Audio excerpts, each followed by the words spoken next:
Hak seorang warga negara adalah semua yang harus dicapai atau diterima oleh setiap warga negara sebagai tanggung jawab penuh.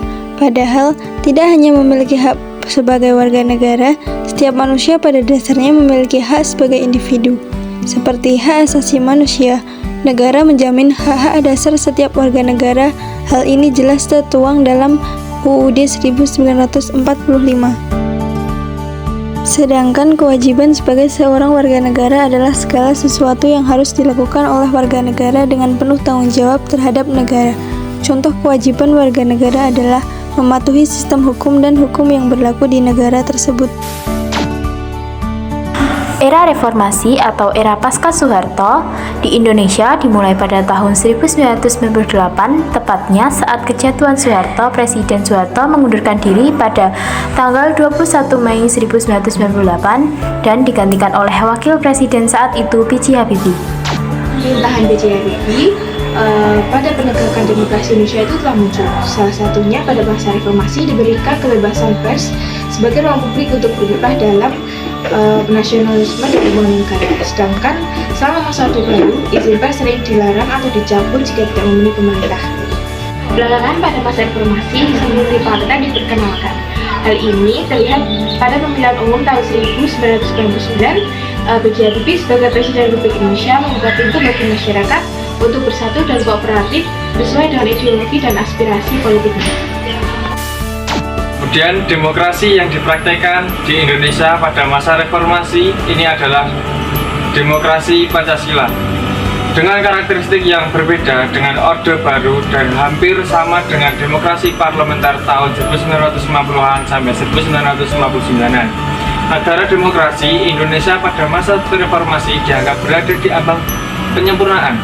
Warga negara Indonesia memiliki tanggung jawab untuk melindungi demokrasi agar dapat diterapkan pada semua aspek kehidupan. Karakteristik demokrasi pada periode reformasi, yang pertama diantaranya adalah pemilu lebih demokratis. Kemudian yang kedua, rotasi kekuasaan dari pemerintah pusat hingga daerah. Kemudian yang ketiga, pola rekrutmen politik terbuka dan hak-hak dasar warga negara terjamin.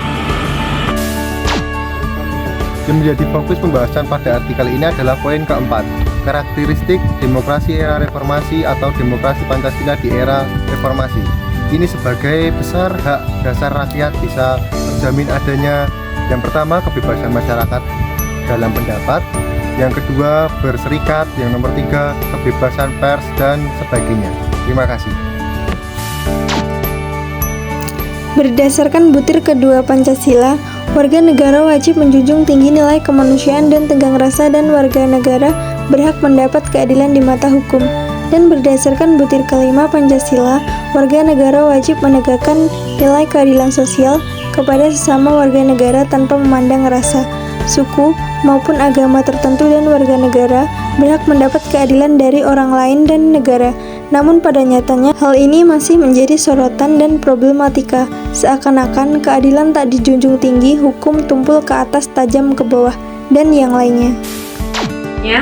Tidak sedikit orang yang mengabaikan urusan negara, mengkritik pemerintah habis-habisan, ujaran kebencian yang menyebabkan perpecahan, tidak menjaga kesatuan, kurangnya rasa empati dan kesadaran cinta tanah air, dan hal lain sebagainya.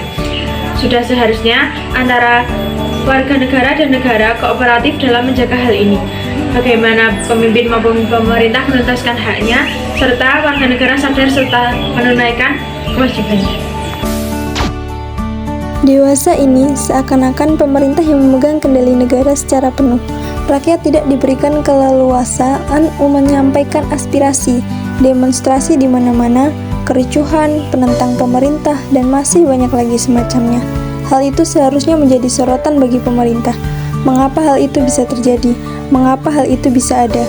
Tentu adanya hal tersebut karena upaya rakyat untuk menyampaikan keluh kesah maupun aspirasi yang terabaikan. Seperti belakangan ini adanya demo mengenai UU Ciptaker dan yang lainnya. Di sisi lain, rakyat pun lalai untuk menunaikan kewajibannya sebagai warga negara.